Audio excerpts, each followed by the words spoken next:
ang kwento tungkol sa alamat ng pinya. Noong unang panahon, may nakatirang mag-ina sa isang malayong puok. Ang ina ay si Aling Rosa at ang anak ay si Pinang. Mahal na mahal ni Aling Rosa ang kanyang bugtong na anak.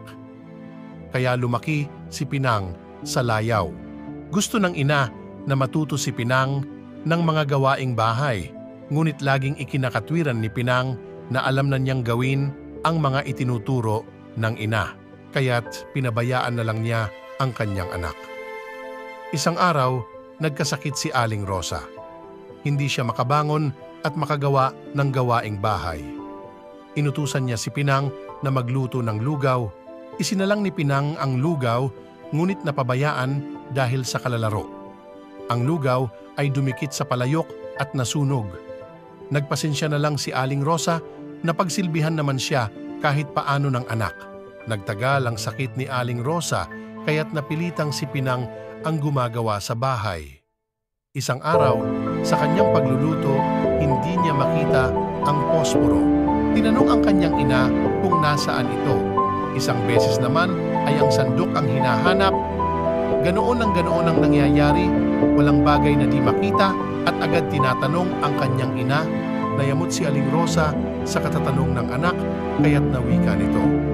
Naku, Pinang, sana'y magkaroon ka ng maraming mata upang makita mo ang lahat ng bagay at hindi ka natanong ng tanong sa akin. Dahil alam niyang galit na ang kanyang ina ay di na umimik si Pinang. Umalis siya upang hanapin ang sandok na hinahanap. Kinagabihan, wala si Pinang sa bahay.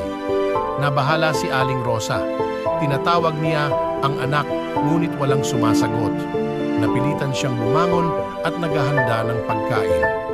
Pagkaraan ng ilang araw ay magaling-galing na si Aling Rosa. Hinanap niya si Pinang.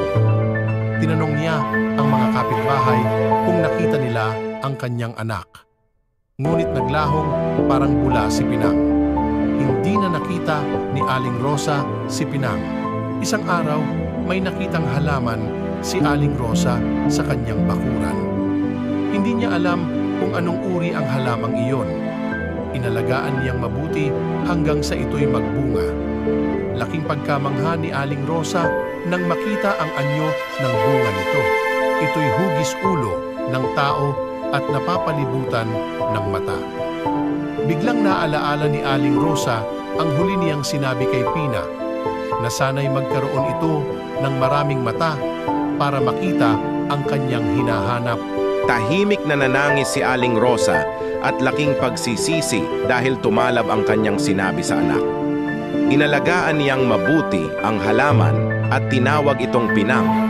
At sa paglipas ng panahon ang Pinang ay naging pinya.